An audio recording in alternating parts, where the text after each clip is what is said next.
বার্ষিক ক্রীড়া প্রতিযোগিতায় হাতে পুরস্কার না পাওয়ায় কমিটির বিরুদ্ধে অভিযোগের সরব কলেজের ছাত্ররা। কলেজের স্পোর্টস কমিটির অব্যবস্থা ও কর্তৃপক্ষের উদাসীনতার অভিযোগ তুলে অধ্যক্ষের দ্বারস্থ হলেন বলরামপুর কলেজের একদল শিক্ষার্থী। মঙ্গলবার তারা কলেজের ক্রীড়া পরিকাঠামোর আমূল পরিবর্তন ও একাধিক অনিয়ম সংশোধনের দাবিতে একটি স্মারকলিপি জমা দেন। শিক্ষার্থীদের প্রধান অভিযোগ, ক্রীড়াক্ষেত্রে সাফল্য সত্ত্বেও প্রাপ্য পুরস্কার পাননি অনেকে। এছাড়া বার্ষিক ক্রীড়া প্রতিযোগিতার বাইরে সারা বছর অনুশীলনের কোনো সুযোগ নেই এবং দীর্ঘদিন ধরে নতুন সরঞ্জাম কেনা হয়নি। ডিপিআই আয়োজিত প্রতিযোগিতায় অংশগ্রহণের বিষয়েও কর্তৃপক্ষের অনীহা রয়েছে বলে দাবি আন্দোলনকারীদের। অভিযোগের প্রেক্ষিতে স্পোর্টস কনভেনার অধ্যাপক আমির হোসেন খান জানান, পুরস্কার নিয়ে সমস্যাটি স্রেফ একজনের অনুপস্থিতির কারণেই ঘটছে। তবে আর্থিক অনুদানের অভাবে সরঞ্জাম কেনায় কিছু সমস্যা থাকলেও তারা শিক্ষার্থীদের জেলা ও রাজ্য স্তরে পাঠানোর চেষ্টা করেন। অন্যদিকে কলেজের অধ্যক্ষ অনন্যা ঘোষ অভিযোগের সত্যতা স্বীকার করে দ্রুত বিষয়টি খতিয়ে দেখার আশ্বাস দিয়েছেন। পুরুলিয়া থেকে বিশ্বজিৎ সিং সর্দারের রিপোর্ট, বিগ নিউজ বাংলা। অভিযোগ বলতে আমি হচ্ছে প্রভাকর সরেন, বলরামপুর কলেজের ছাত্র, বাংলা ডিপার্টমেন্টের সেকেন্ড ইয়ার মানে থার্ড সেমিস্টার চলছে, এক্সাম দিয়েছি। আমাদের অভিযোগ হচ্ছে আমাদের বলরামপুর কলেজের 2024 সালের ক্রীড়া প্রতিযোগিতার কনভেনরের বিরুদ্ধে অভিযোগ। আমার অভিযোগ রয়েছে, আমি দুটো খেলাতে অংশগ্রহণ করেছিলাম, সেখানে আমি দুটোতেই দ্বিতীয় স্থান অবস্থান করেছিলাম, তো আমি পুরস্কার পাইনি। এবং স্যারকে আমি কিছু বাড়ির প্রবলেমের কারণে আমি বাড়ি চলে যাই। তো এখানে কলেজে আমার একটা বন্ধুকে বলেছিলাম যে প্রাইজটা নিয়ে নিও। কত তারিখে খেলা ছিল? খেলা ছিল 20-21, দুদিন ছিল। জানুয়ারি প্রথম দিনে আমাদের প্রাইজ বিতরণ করা হয়নি। দ্বিতীয় দিনে আমি আমাদের ডিপিআই স্পোর্টসের জন্য কাগজগুলো ডকুমেন্টগুলো জমা দিয়ে আমার বাড়িতে কিছু প্রবলেমের কারণে আমি চলে যাই বাড়ি।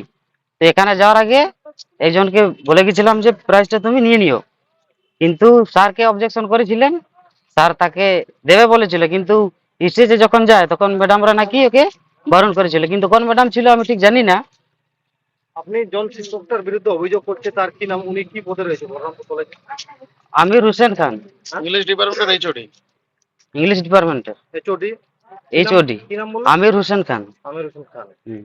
তো এই যে ওনার অভিযোগটা আপনারা কি প্রথম করছেন না এর আগেও করেছেন স্কুলে? স্পোর্টস সংক্রান্ত প্রথমবার। এই প্রথমবার। মানে আর কি কি অভিযোগ রয়েছে আপনার? অভিযোগ রয়েছে যেমন খেলাধুলার সামগ্রী কলেজে নেই, খুব কম। আচ্ছা, তোমাদের কি খেলাধুলার সামগ্রী এমনি দেওয়া হয়?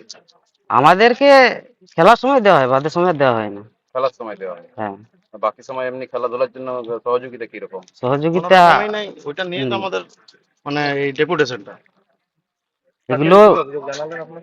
আমরা প্রিন্সিপালকে জানালাম। উনি কি বললো? উনি বললেন যে আমি এটা নিয়ে দেখবো, এটা কি করা যায়। উনি আমাদেরকে আশ্বস্ত করেছেন। আপনাদের কি এইটাই অভিযোগ না আরো অভিযোগ রয়েছে? অভিযোগ বলতে আরেকটা যেমন রয়েছে, ধরুন ডিপিআই তে যে আমাদের কলেজ যে গেছিল খেলতে, সেখানে কিন্তু আমাদের কোনো রকম ব্যানার বা সিম্বল বলরামপুর কলেজের কিছু ছিল না।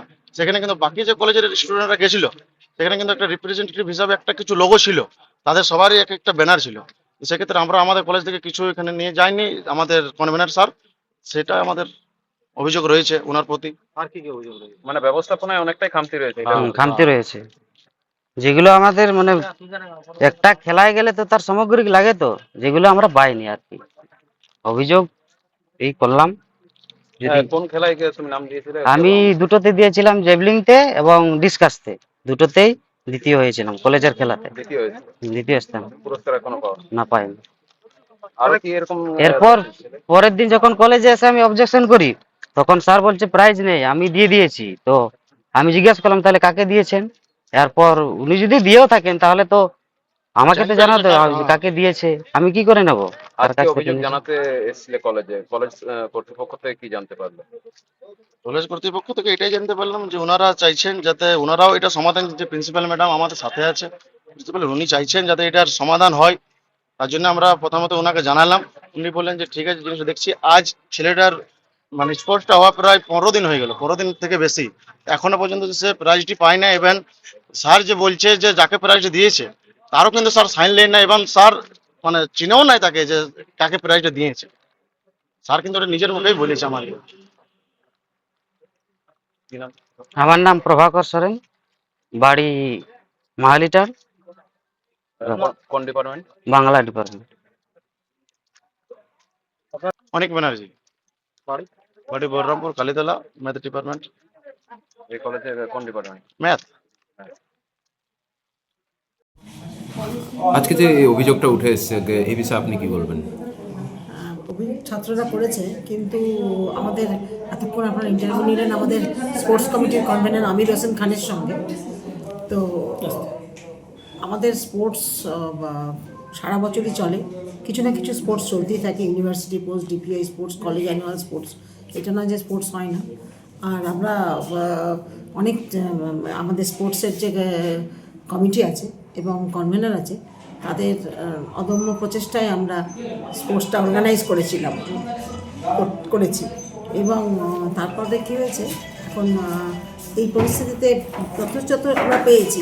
হয়তো একটা ঘটনা ঘটেছে যে আমরা হয়তো কেউ একটা ছাত্র প্রাইজ পাইনি, তবে তার বদলে আরেকজন তো প্রাইজ নিয়ে গেছে, এবং সেটা আমরা দেখবো একটা, এবং যাতে ছাত্র প্রাইজ পেয়ে যায় দেখবো, সেটা মানে পাইয়ে দেওয়ার ব্যবস্থা করবেন? পাইয়ে দেওয়ার ব্যবস্থা করবো।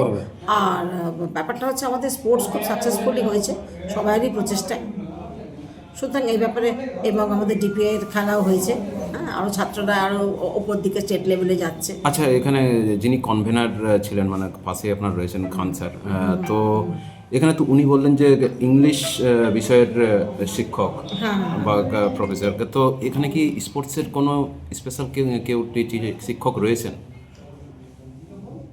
না, স্পোর্টসের আমাদের তো ফিজিক্যাল এডুকেশন ডিপার্টমেন্ট কলেজে নেই।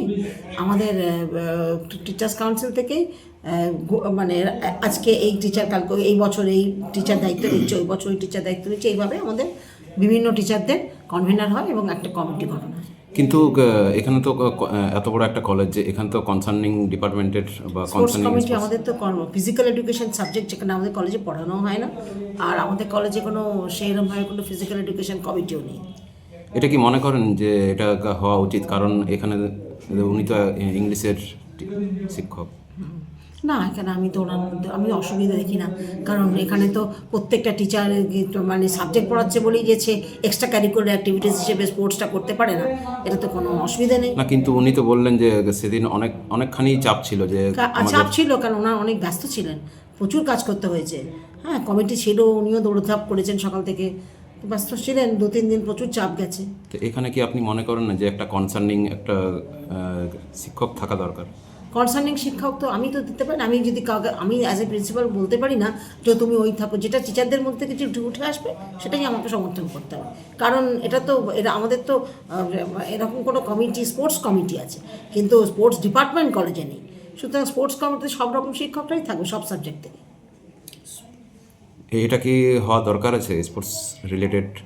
হ্যাঁ, সেটা যদি হাই এডুকেশন পারমিশন দেয়, তাহলে আমরা অদূর ভবিষ্যতে একটা ফিজিক্যাল এডুকেশন কমিটি করব, এবং আমরা তখন একটা কমিটি, তখন সেটা নয় ভাবা যাবে। এখন এই পরিস্থিতিতে আমাদের যেটা আছে সেটা সঠিক। ঠিক। আপনার নাম? আমার নাম ডক্টর অনন্যা ঘোষ, আমি প্রিন্সিপাল এই কলেজে।